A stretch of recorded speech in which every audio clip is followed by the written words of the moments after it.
Yeah, travelling down on the train today, I read the draft policy statement from one of our devolved nations about e-cigarettes, and I was struck by how it was absolutely packed with fantasy demons that this country is still, not England obviously, is still fretting about over e-cigarettes. Things like that nicotine is a poison and will kill people, that it will get a whole new generation of people addicted. Think of the children, these children that are going to be seduced into nicotine use by candy flavours. The renormalisation, that as people see people vaping, they'll start smoking in huge numbers, and the fact that it will put people off quitting. And these are things that I was worried about for a month or so back in 2013. And the fact that a country could still be writing a policy statement based on these fantasy demons, it leaves me absolutely speechless. So when I go home tonight, I will be working on some sort of challenge to this particular department that has written this statement, saying, for goodness sake, bring yourself up to date, because the victims of such backward-looking policy are the people that we've been talking about so far. People with poor mental health, young people who are smokers and will continue to smoke if they don't have a good alternative. Prisoners, people with poor mental health, carers, and I'm going to talk just a little bit about the way our Stop Smoking Service has tried to embrace some of those. Now, for those of you that don't know how it works, Stop Smoking Services are commissioned by local authorities, by the public health departments, and our task is to try and reach out to as many smokers as we can, offer them up to 12 weeks of treatment, and help them to move off smoked tobacco. And historically, that would be done by a stop smoking medication, nicotine replacement therapy, Champix, Zyban, and so on. And over the last few years, we've had the possibility of using vaping as one of those things that people can use to get off smoked cigarettes.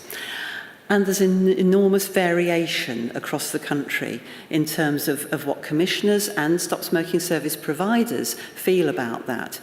So some have embraced it completely. Ours was the first e-cig friendly stop smoking service where we not only encouraged people to use e-cigarettes, we've supplied them. We've given free samples. And it's really helped these vulnerable communities to step out of using a smoked cigarette onto something that contains clean nicotine. Other commissioners and providers have taken a very different direction and may tolerate vaping but not embrace it. And some have been absolutely anti it and said to their providers, you cannot talk about e-cigarettes. And in fact, some have gone even further and said that they want their stop smoking advisors to get people off e-cigarettes, and I completely agree with you that we may be separated by an ocean, but we're very much united, I think, by our experience with these vulnerable people. I strongly believe that long-term use of nicotine is the one thing that will stop people relapsing to smoking. And so every time a healthcare professional particularly says, oh, it's all right using them for quitting, but you've got to get off that as soon as possible, I challenge that. But what it feels like is that I'm challenging one person at a time, and it's exhausting. I'm so grateful for, the bodies that have made a big noise about this. So Public Health England, NCSCT, Cancer Research UK, ASH, and many more. getting a broad coverage on how important it is that the myths about vaping are undone and that proper information is passed on. So, giving an example of one of the minority groups that our Stop Smoking Service has approached, just for some practical sort of illustrations of how this works. Carers, people who look after a vulnerable relative, so it might be somebody in a wheelchair, it might be somebody elderly, it might be a child with autism. Carers' lives are absolutely exhausting, and they tend to put their own needs last because they put the needs of the person that they're caring for first. And smoking can be the one thing that just keeps them going. It's a little tiny bit of reward for them. They get the person into bed and they go out for a cigarette. And yet their health is deteriorating slowly, year on year, because this is a lifetime of commitment, looking after somebody, say a child with autism. So it seemed an obvious thing to do, to work with the Carers Centre to try and get the message about vaping out, because we're not asking them to stop smoking. We're not asking them to quit or just say goodbye to their health. We're saying that this is a valid alternative, that if they switched from smoking to vaping, they've got the same hand-to-mouth action, they've still got the nicotine that they've relied on for all these years, and they are also protecting their health. They're reducing their risk of cancers, of respiratory disease, of cardiovascular disease. And so that partnering with an agency that cares about the outcome for their particular service users has been really important. And again, I like Helen's idea of partnering, partnering with vape shops, partnering with other agencies that have a vested interest in seeing these vulnerable groups improve their health. Sorry, I just...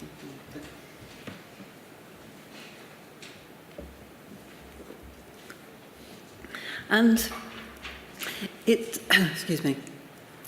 doesn't take much in some cases to open people's minds to a different way of looking at things.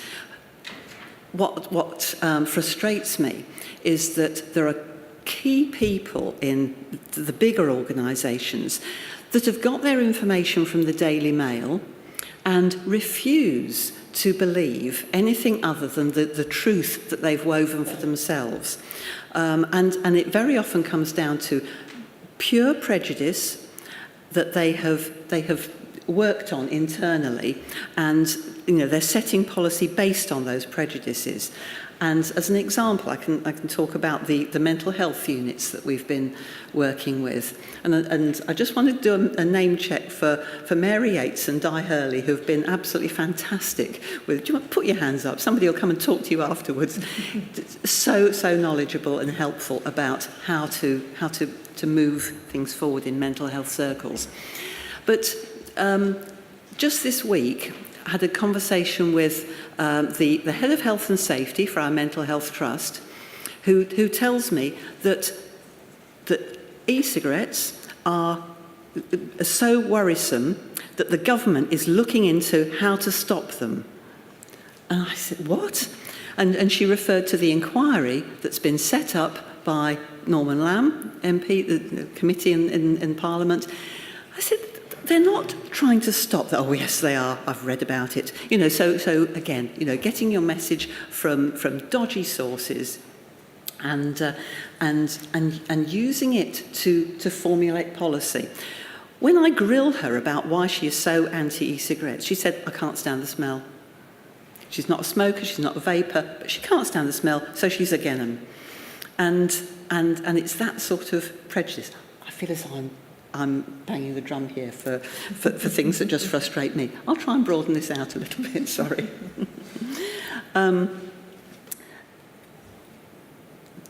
Homeless people as well, talk about carers, mentally I'll come back to. Homeless people, and this is a group who smoke because, what else have they got? They have very little. They're in communities where the only thing they've got is sharing a fag. If they're begging on the streets, they'll take a cigarette that somebody's half finished. And yet, when you talk to them, they have aspirations to not smoke. Not all of them, but many will. When they move, because this is a transitional group, I suppose, they will sometimes move from the streets to a hostel, and they do have aspirations to improve their health. And in Leicester, we've done some fantastically exciting work with homeless groups who want to make a difference to their own health. And we've done that by partnering with a vape shop that helped us out when we had a particularly urgent situation. A homeless man had arrived at our offices with his duvets, with his carrier bags, and said, how am I supposed to recharge this e-cig that somebody gave me? And we couldn't get it charged at his healthcare provider, the GP practice that deals with the homeless. We couldn't use the homeless unit. They said they got rules about that sort of thing, didn't allow it. We phoned up the vape shop that we work most closely with. Of course he can come. Come along, charge it up, we'll sort it out. And they were so keen to help that they decided that they would do a special deal for homeless people. Hugely discounted products, continual charging if they hadn't got anywhere to charge, more or less free liquid, and working with the partner charity Action Homeless, we've done some inspiring work. I think inspiring for us. I'm not taking any credit for us. Just the fact that coming together and improving people's health has been incredibly rewarding in this way. Going back to people with poor mental health. We've been smoke-free in our mental health unit since 2016, so October last year. It's been very, very difficult, as you can imagine. There have been many ways in which the staff have sabotaged this, despite knowing that smoking kills their patients much earlier than in the general population. So many arguments have gone on between myself, clinicians, nurses, carers, not the patients so much. The patients very keen to stop smoking, but they say, I don't want to use NRT, I want to use an e-cigarette. And that's where the difficulty comes, because everybody seems to have something to object to about this, that it's going to set the fire alarms off. What about people getting the battery out and setting a fire with it? What about them sharpening the damn thing and stabbing themselves in the eye with it? Spilling liquid, slipping on it, all sorts of dangers that people see. And in fact, one of the matrons said to me a few months ago, if you think it's so easy, you come and talk to them. So I took up the challenge and I came around each ward and talked to anybody who was willing to talk to me. What I discovered is that the patients had no idea what parity of esteem means. Now, I didn't know what parity of esteem means until I started looking into it. And it's about treating people with disadvantage, such as poor mental health, the same as you would anybody in the general population.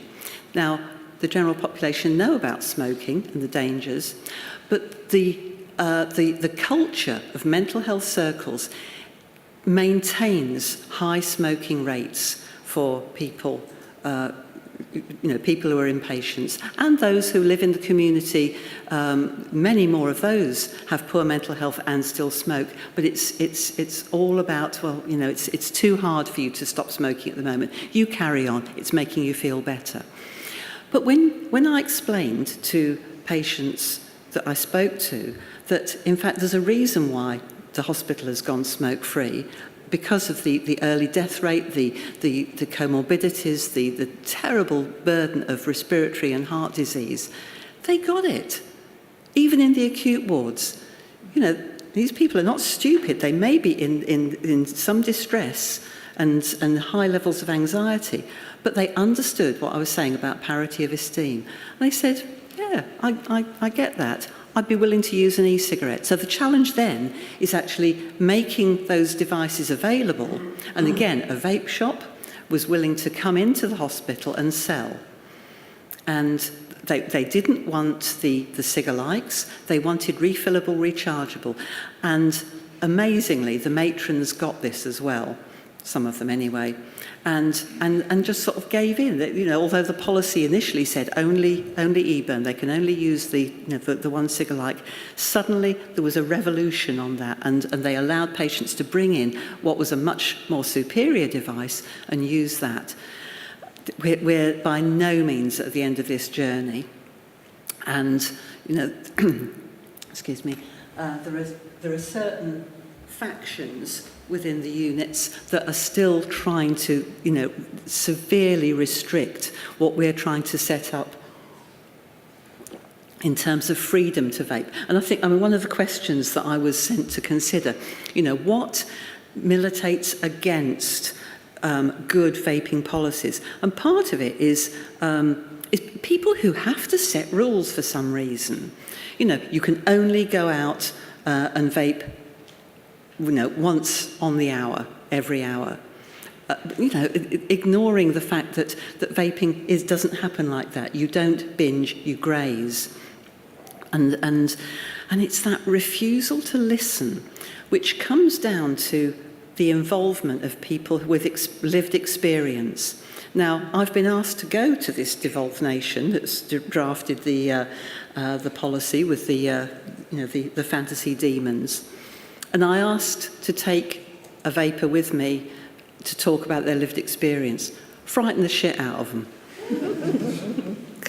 Oh, no, they could not get their heads around that too early, and I have some sympathy with the person who invited me there, because he is trying so hard to actually move people forward, but he knew that he would be shooting himself in the foot if he allowed me to bring somebody with a lived experience. So I'm going to have to find some way of taking people's stories, because it is the individual vapor stories that make such a difference. That's how I changed my mind. I started listening to people. So it wasn't just my internal prejudices. It was finding out what, you know, Dave and Sarah and Laurie and people like that were actually experiencing. That's what I took back. That's what I took back to my service. That's what I told my staff about. That's what we've been acting on ever since. So we're now into our 4th year of being e-cig friendly, and the difference it has made to service users at all levels, you know, people who are, you know, managers, people who are healthcare staff themselves, people with poor mental health, carers, homeless people, pregnant women as well. Mustn't forget pregnant women. And that's something that this particular policy statement is really anti-vaping for. You know, you must never recommend to pregnant women that they should vape. Well, what are they going to do? They're going to keep smoking. You can tell them to use NRT, they will keep smoking. So for goodness sake, they need access to vaping, and they need to be encouraged to think you are still using clean nicotine. No, the policy says nicotine is harmful for developing brains and fetuses. So why are we using nicotine replacement therapy? It's not a different chemical. It's the same nicotine. I'm going to stop there.